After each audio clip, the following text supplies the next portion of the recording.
Now I would like to introduce Richard Jones, editor and curator, The Rambling Brick of The Rambling Brick. He says, my kids dragged me out of my Lego Dark Ages.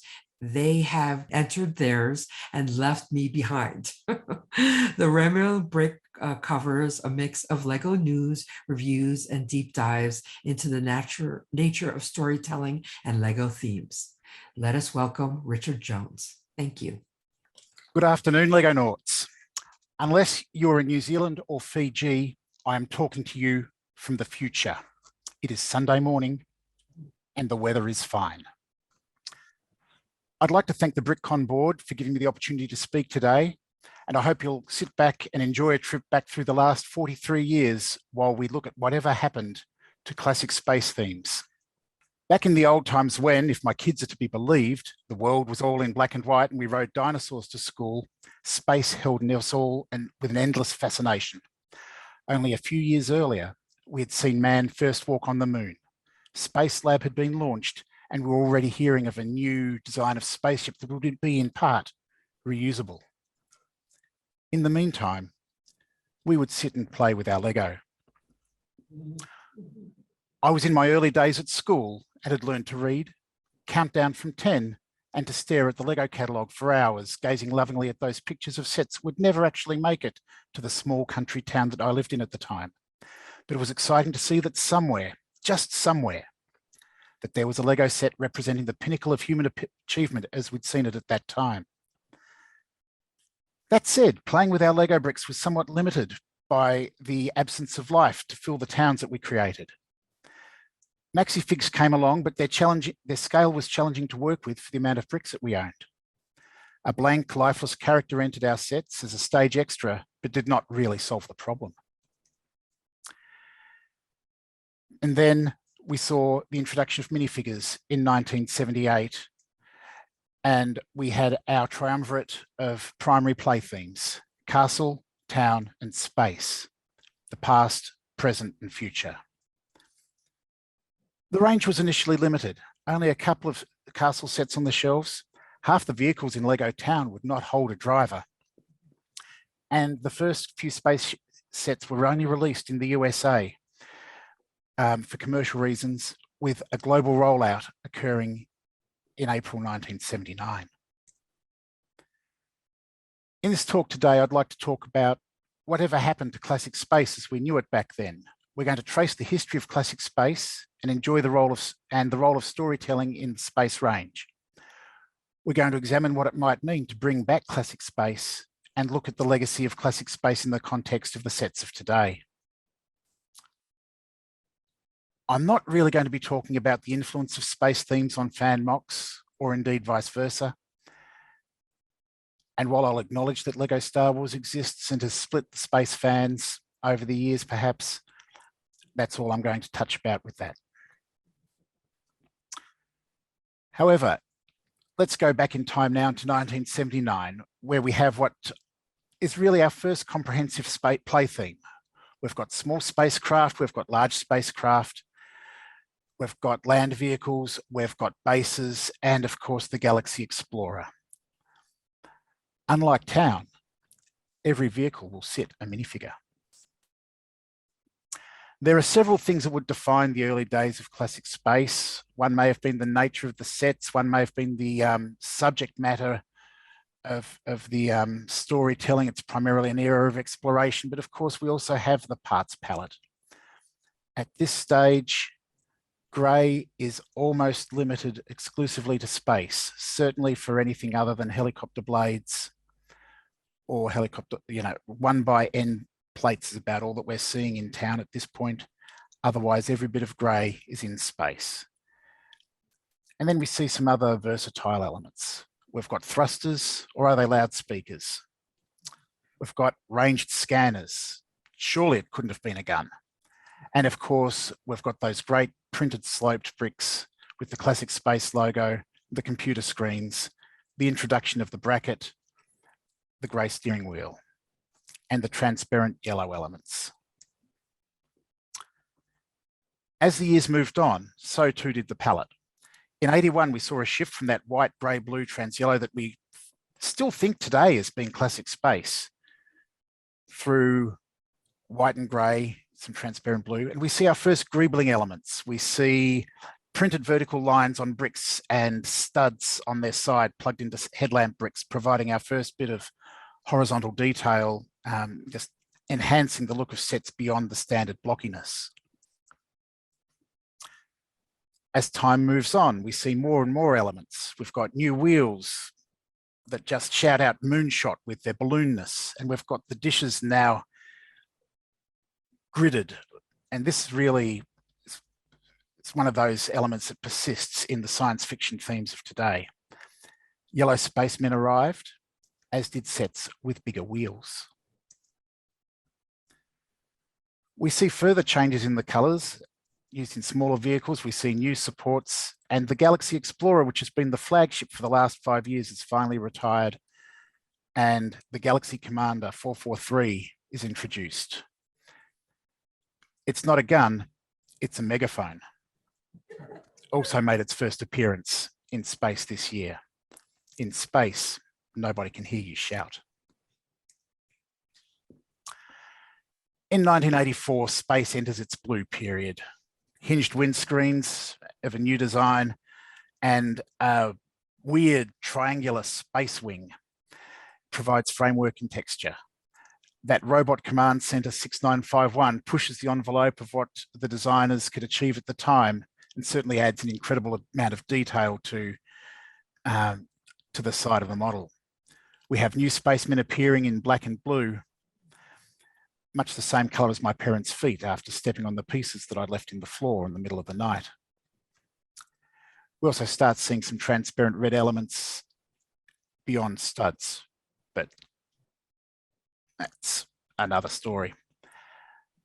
1985, things start to get really colorful and really greebly. We've had nice consistent color patterns in space, and now we seem to have 3 color schemes. We've got our gray, we've got a blue, gray, and trans blue. We've got the blue, trans, yellow, gray, which is not dissimilar to what we've seen, but we've got some new elements coming into play here, like those hoses. And then we've got this gray and green and red that just feels completely out of place with what we've seen before. But we see a whole lot of new elements coming this year as well. You see these odd convex panels. We've got the hoses, the movie camera, the wrench, the 2x2 dish, and the antenna. These elements are all introduced in 1985 in LEGO Space. We see our first tiles with arrows printed on, and also tiles with computer displays. And as you can see, we certainly have a new level of detail starting to appear on the sides of our spacecraft. 1986 sees this is the start of a big transition year for the theme. We lose the steering wheels. Up until now, it never occurred to me that you'd use any other interface for controlling a spaceship. But this is also the first year that I ever played Battlezone on the Atari down at the local fish and chip shop. We start seeing wedge-shaped elements at the front ends, and we also develop we still have 3 distinct color schemes in our ships. Sight and light and sound also make an appearance.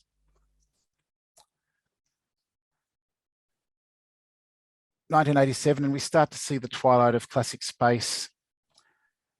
The box art is different. We now start to see this grid in the sky, and we have divergent factions, which I think is actually was something that needed to happen because it gives our different color schemes different directions to go and gives the designers a way in which to develop things. So we see our final classic space sets and the introduction of Futuron with its black and white and transparent blue, large panels and new octagonal windows. And indeed, the following year, we see monorail. The spacemen get an upgrade, their helmets taper down towards the neck, and they get these nifty little zips, which I hope are airtight. We also see the introduction of Blacktron, an antagonist faction out to steal the secrets of the galaxy and sell them for the highest profit. The characters are interesting. They don't have any logo on. We've got a collection of vehicles of different scales initially. And then in 1988, we get our first big Blacktron base, and they introduced this new window scheme, which defines the shape of transparent elements in the space themes for the better part of the next decade. Space Police appear with their own distinctive color scheme, and it's a good sized range. We've got a variety of ships, a variety of land vehicles. It provides an opportunity for the police to track down the forces of Blacktron, but I do wonder about these external cells on the craft. Was it designed to make prisoner escape easier? Or was it to put the prisoners in line of fire of any of attackers as a morbid human shield? These elements, the space wheels and this windscreen, also go on to define the shape of classic space, or not classic space, but our 90s space themes. In the 90s, we enter the neon classic space era. We typically have runs of about a big drop one year, a small drop the next year of 1 or 2 sets, and each faction has got a very consistent design language, very consistent colouring. Mtron introduced magnets to the sets to lift load, essentially a civilian team. They seem to be mining in some countries, providing general support, emergency services in others, depending on how the marketing spin took it. Of course, they got their own antagonist faction, and Blacktron received an upgrade of their gear and a fantastic new colour scheme, one which still is remembered fondly to this day. They got their own antagonists, their own space police to come to take them in, with that return to the black and green and grey patterns that we'd seen earlier. And this was the first faction of space sets where we actually had a very definite commander. Following on, we see the arrival of Ice Planet 2002. Now, 2002 is Ice Planet 2002 is in fact the planet. It had nothing to do with the year or a prediction of where we'd be 5 years from there. Ice Planet 2002 was located at the center of the known universe. It was a cold and forbidding environment that provided an opportunity for deep space rocket research. This theme was groundbreaking in many ways. Commander Cold's rank was obvious from his torso. The team featured the first female space character, and we had greater printed detail on any of these characters than ever before, as well as multiple land and flying craft and a capital ship. It felt like a full classic space theme. The colour scheme itself made it immediately identifiable, but there are a few specific elements, including the chainsaw blades and the skis. And my picture of the astronauts is gone. However, after the threat of Blacktron had been vanquished, the forces of Spyrus came to steal the secrets from the Ice Planet team and set about constructing their new robots, new colours, a hidden rocket base, and Major Kartoski, the first droid minifigure with his human minions. The struggle against Spyrus was continued by Unitron, not really available in much of the world, but it did give us another monorail. The white, black, blue, blue, neon, green scheme was carried on, but certainly the aesthetic is very blocky compared to what we'd accept today. The following year, we have a big change in the design aesthetic. We lose our space grid. We've got a black hole in the sky. And this is Explorians. Similar colours, but as you can see, we've got very different shapes of elements. We've got these triangular wedges, we've got these facet elements, and we've got a collection of different torsos for all of our characters. This may or may not be the correct body for the droid.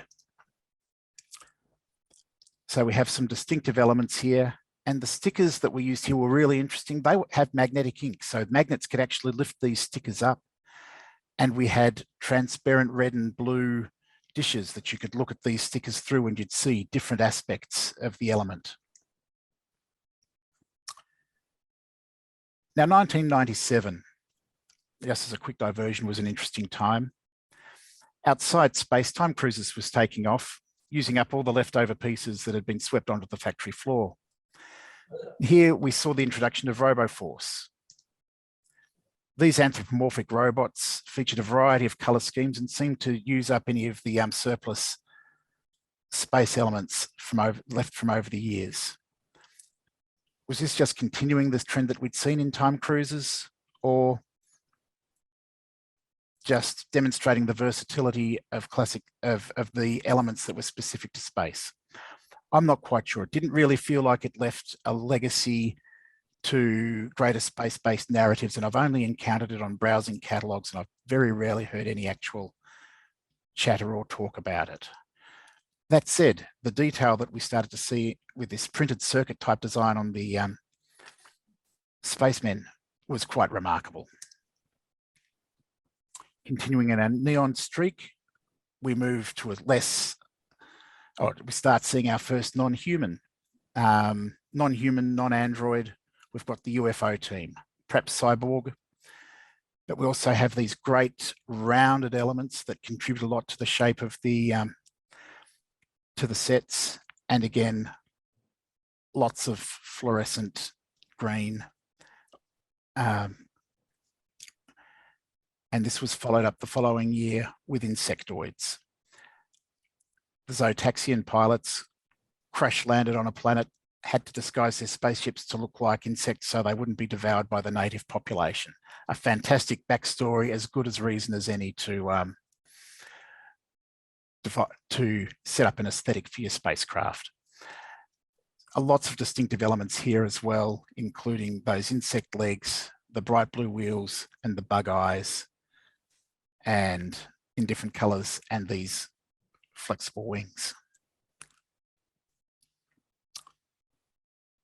That really felt like it was probably the end of the traditional factional-based themes. Perhaps Rock Raiders may be the final space theme of the 20th century with that single theme in. They were trapped on an asteroid far from Earth. They were gathering together crystal elements to make fuel, and so that they could return. However, in the process, they had raised the ire of the rock monster. Perhaps the first time we'd seen an antagonist within the actual sets. But of course, it didn't take long for the public's imagination to be hijacked along with a lot of the design team with the arrival of the first licensed theme.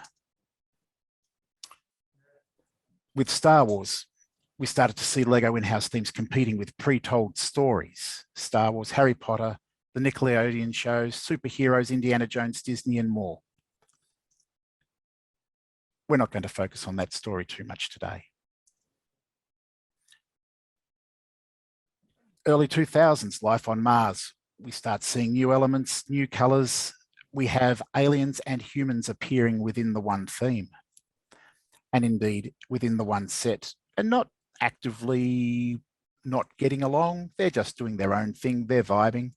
We're seeing Technic beams appearing as part of the structure of space sets for the first time.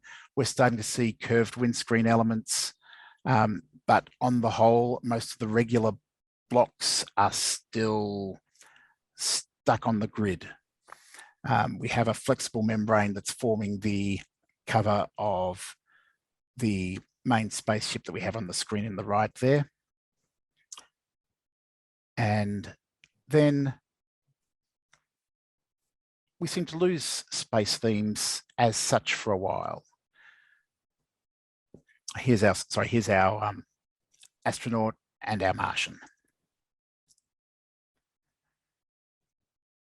Perhaps in part due to the detour via Galador in 2002.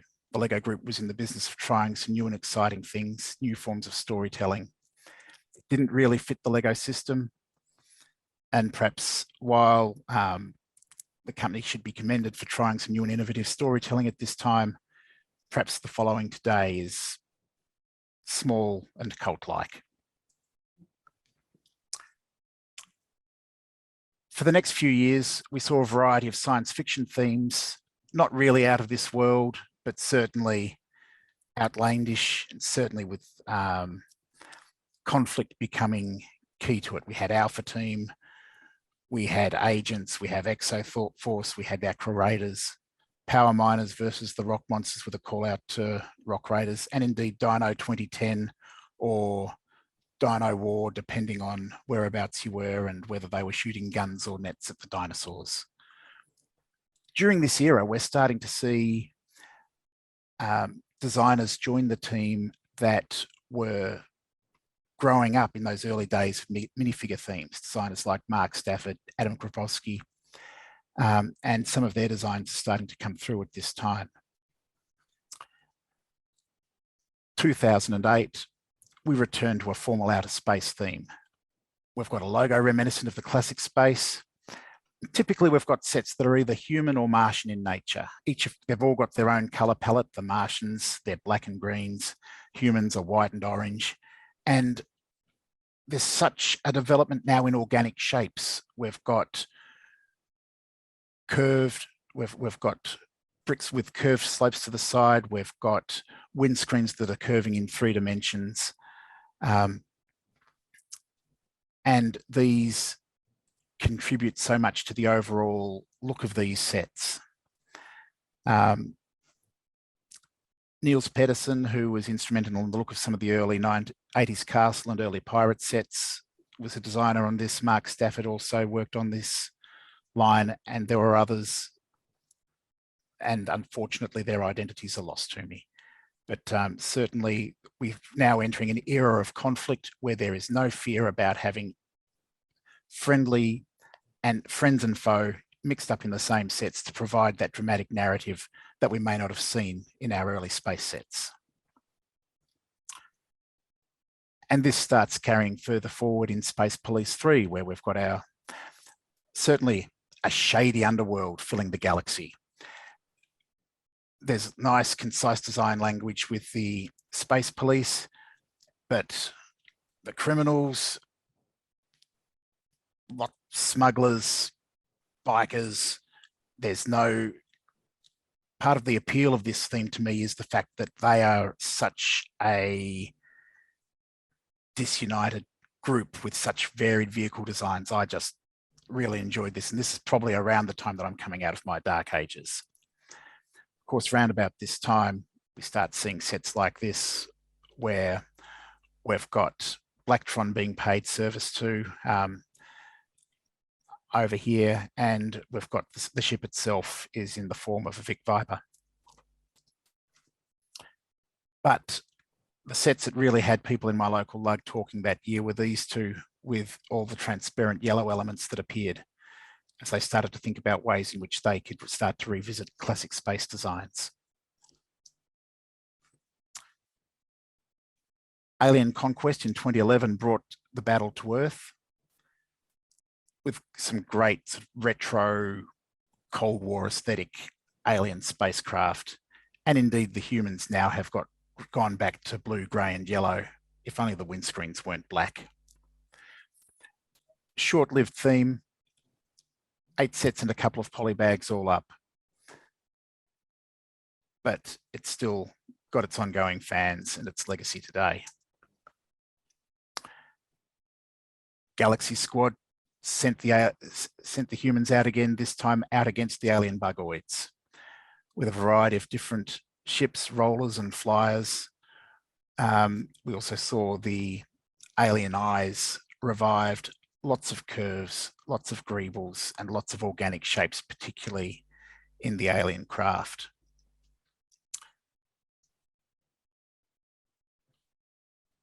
This was followed by Ultra Agents. Perhaps technically not a space theme, but certainly it had some overt science fiction overtones with the underlying storyline as well as the vehicle design. And we also saw the return of Solomon Blaze, who had been one of the pilots in Galaxy Squad, returning from active service to a more earthbound location, decidedly with what appears to now be a cybernetic leg and a couple of battle scars. But he's one of probably the first character that we see transfer from a space theme to an earthbound theme we have seen a few other characters transition between themes previously. And from here, we sort of come to the end of our play theme driven space themed sets. We've had our Age of Exploration, their Age of Factions, and these sets have all had conflict as the primary driver. But the 2010s were characterized as an era of animation, with in-house themes being produced in conjunction with animated series. Ninjago was scheduled to run for 2.5 years and it failed to stop at the end of its initial proposed run, and this was followed by the Legends of Chima, and both of these generated a number of great sort of science fiction style sets, flyers, land vehicles, and mechs. The other set series released around this time, Friends, also primarily story-driven, and another example of a series where we've got the producers, the writers, collaborating with the design managers and the set designers, all developing these series together. And this seems to be the primary way that LEGO are developing the LEGO group are developing their story-based sets going forward. Then 2015. What could possibly go wrong? Two of LEGO's strongest evergreen themes, space and castle, brought together in Nexo Knights. We've got collectible shields. Great. We've got an associated video game. We've got shields to scan as you visit theme parks and travel around the world, and in comics and the like. But perhaps this theme did raise the ire of AFOLs, particularly castle fans, because, well, dark blue doesn't really cut it as a castle colour, especially in the 12th century. The series ran for 2.5 years and had a number of distinctive elements, really sort of that were reminiscent in part of Ice Planet, but also classic space with the blue and greys, and developing colour cues related to the characters, which was something that we'd also seen developing in Friends sets at this time. The final series of enemies, though, they were just starting to get interesting. Previously, we'd had demons and rock monsters, but now we were starting to have something that looked like they could well have escaped from 90s Blacktron. And there was apparently another wave of sets that was scheduled to be dropped, but didn't make it to production. Personally, I used these elements to rebuild all the classic space sets from year one.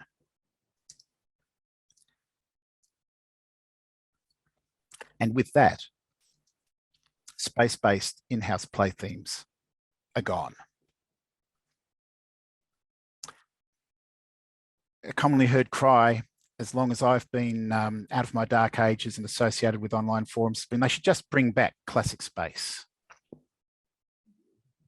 But did it ever really go away? What are we looking for in classic space? Are we looking for the values of the original range, exploration, cooperation, a full range of bases, vehicles, and flyers? Are we just looking for spaceships? Are we looking for a sense of nostalgia and love? Are we just looking for elements to build our spaceships with? So how has the LEGO Group been showing its love for space fans over this time? Personally, I think if you're looking for the values of classic space, probably the place that I'd go first to these days would be the 2019 city sub-theme, Mission to Mars. While spaceports have been a regular feature of LEGO City and LEGO Town before that, this line actually came out just about a month after the 40th anniversary of the release of the first full wave of classic space in '79. And we have vehicles that we have sets that match up almost one-to-one. We've got spaceman and a small spacecraft. We've got a small shuttle. We've got land vehicles that are scooping and gathering things up. We've got space explorers with ground support vehicles. The transparent yellow plates may be gone, but I think that this sub-theme embodies the exploratory cooperative spirit of those initial space sets. And look, the sets do have a unified color theme. May not have been the same loud bumblebee stripes and blue and yellow that we had initially, but there's certainly something distinctive about that black, grey and orange. And indeed, when you even look to the larger sets, these have their parallels. We've got rocket launchers, we've got a shuttle going to the residential habitat, we've even got a monorail. Now, this was a one-time drop in 2019. Word on the street suggests that we may be seeing some more sets next year, and it'll be interesting to see. Will they use the same design language? Will they be more formally set off-world rather than sort of the preparation for the journey? Certainly, these sets do bear more than a passing resemblance to NASA's planned Artemis mission, which is looking to return humans to the moon in 2024. Now, spaceships have a number of ways, if spaceships is really what you're after with classic space, to enter the catalogue. Several pathways using a variety of source material. We've seen plenty of sets from based on real life space exploration for a while, and the creator expert theme has featured a number of NASA craft in recent years of different scales. The advent of LEGO Ideas has seen this expand significantly, including the pioneering women of NASA, the Japanese Hayabusa satellite, the Curiosity rover, the International Space Station, and what I believe is still probably one of my favourite LEGO sets ever, the Saturn V. A set that was so popular it was retired and brought back again. And there are multiple spacecraft from NASA, SpaceX and the ESA currently reviewing the ideas process and gathering support. There are plenty of third-party creative IPs that are producing spaceships as well. The Marvel Cinematic Universe, DC properties as well. Comics and cinema-based, we're seeing plenty of spacecraft and mechs being produced. Perhaps not original LEGO stories, but still inspiration and parts for designers and for fans to build with. Ideas has brought us some great science fiction themes over the years too, based on third-party IP like Doctor Who, Tron Legacy, WALL-E and Voltron. They all come with their own story and they all bring us vastly different results. The Lego Movie, Lego Movie 2, are they licensed properties? I think technically they probably are, but we certainly saw some interesting spaceships there in both films, to say nothing of what I like to think of a new theme, retro classic space, using new and contemporary elements to create a model that appears to have been constructed as the result of a decades-long fever dream. The arrival of faded, broken Benny, the worn-out 1980-something space fan in the Lego Movie, brought everything that you needed to put together an excessive classic spaceship in one set. Although interestingly, Benny is unlikely to have coexisted with that particular colour scheme. The sequel brought us a few more of those elements that you may have thought were missing into more affordable sets. We saw some more classic space figures, white, fuchsia, yellow. And seeing these sets on clearance gave many fans the chance to indulge in a little bit of army building. We've still not seen red for some time, however. Now, that said, if you're looking for an unbroken blue helmet in modern times, it's a current element and appeared in Ninjago in 2019 in the gamers market.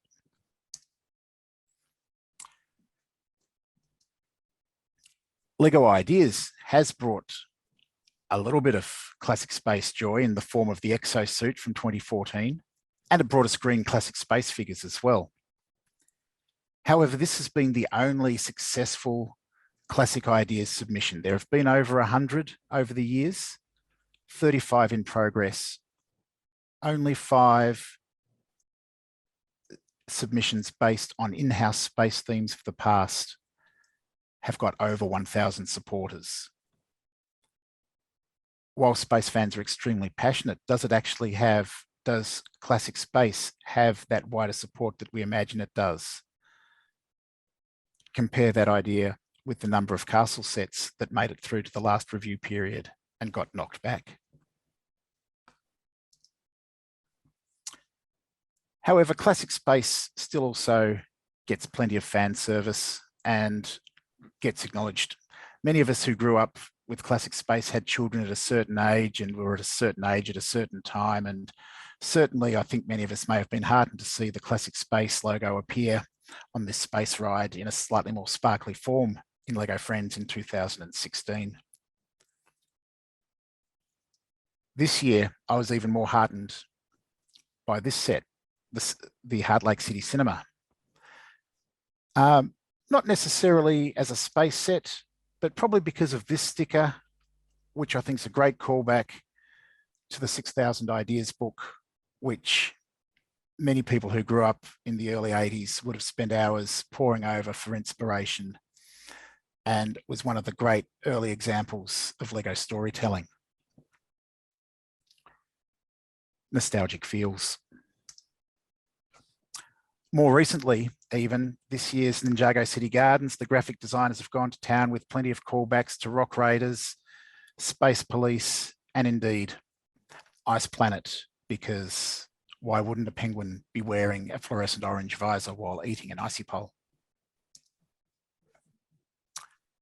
Of course, if what you're looking for as a classic space fan is parts, we're still seeing plenty of transparent yellow windows in new and exciting forms. Lego Batman's been a great source for these over the years, but indeed the new City Stunts set brings us a new 3x6 windscreen as well, which I'm sure some people will find to be useful in some classic space or neoclassic space designs going forward. There are also a few tiles and wedge transparent cheese slopes in that set too. If neon classic space is more your thing, M-Tron and Blacktron, perhaps take a look at the Venom and Carnage busts from earlier this year. They've got plenty of elements that of interesting shapes that could be used to construct some spacecraft of that era, complete with the neon. Well, technically it's transparent bright green, not quite the same as the neon green of the early 90s, but it certainly behaves the same way under neon light, under ultraviolet light. And indeed, if Ice Planet's more your thing, Monkey Kids provided some great opportunities for transparent orange elements too. And of course, we have seen torsos acknowledging space fans in various sets across the years. And indeed, there have also been some incorporating M-Tron and Blacktron logos as well. But today, if we're looking for the legacy of classic space in the LEGO's in-house themes, where should we look? We've already discussed LEGO City and Mars Mission, currently on hiatus. I don't think we can really knock the in-house animated series. Certainly Ninjago wasn't something that I wasn't growing up with it, so I sort of just blocked it out. I thought, oh, it's some coming of age ninja story. But every time I asked the kids in the queue at our local event, what is it that you're looking forward to seeing when you go in? And they'd say, we're looking forward to Ninjago, Ninjago, Ninjago. What they didn't realize was that the exhibitors hadn't yet embraced the spirit of Ninjago, and they were bitterly disappointed. However, as you look through the sets, it becomes apparent that it's not all castles, monasteries, and dragons. There's quite a lot there for an enthusiastic space fan. And indeed, over the years, the legacy line, over the years, it becomes apparent that it's intrinsically both a fantasy and science fiction theme.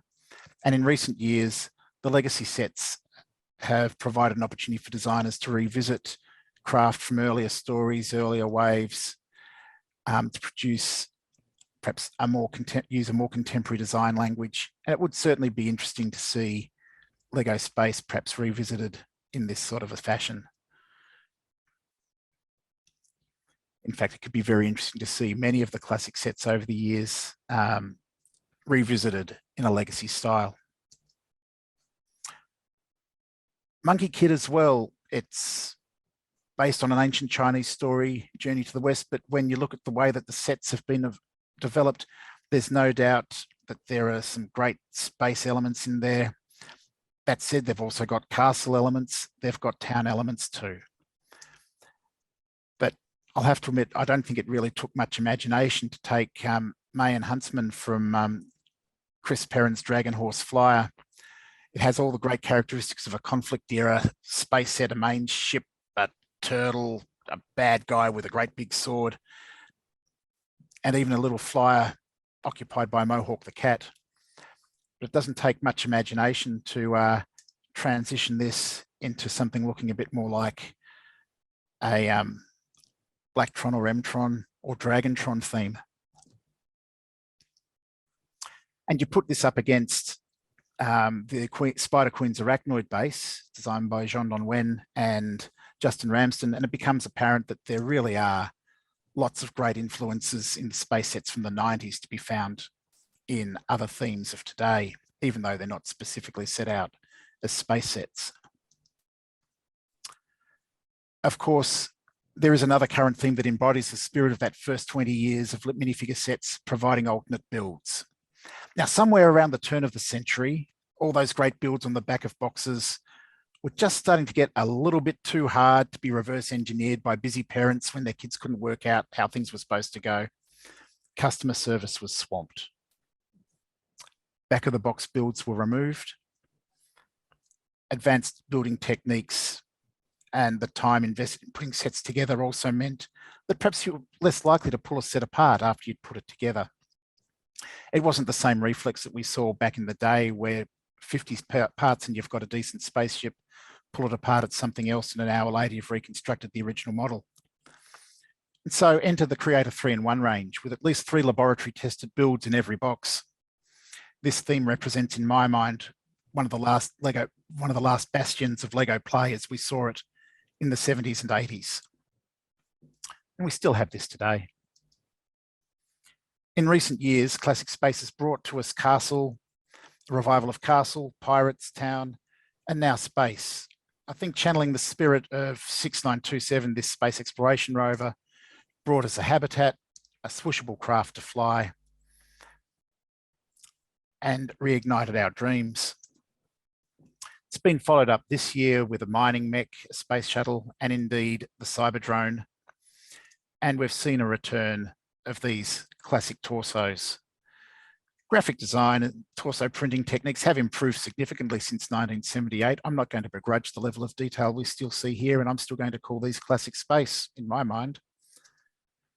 I mean, costume updates happen. They're not always outrageous.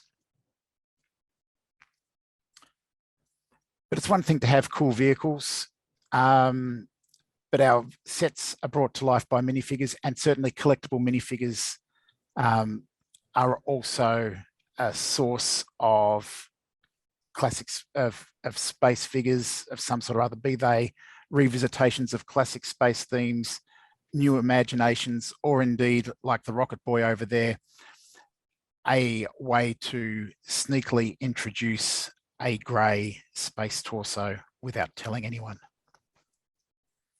The villains have also been reimagined.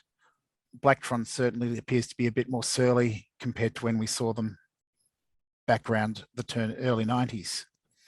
I'll have to admit, deep down inside, I'm secretly hoping that next year or the year after we might see an Ice Planet tribute in time for the 30th anniversary. But where will we see LEGO Space go from here? Earlier this year, the LEGO Group helped vote for a theme to celebrate the 90th anniversary of the company, which will be next year, 2022. The final votes have been tallied between the 3 winning themes: Space, Castle, and Bionicle.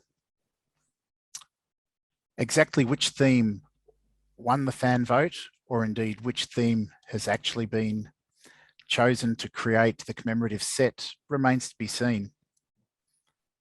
I do fear that we're going to see a blue and grey castle with a toa mask suspended over the drawbridge.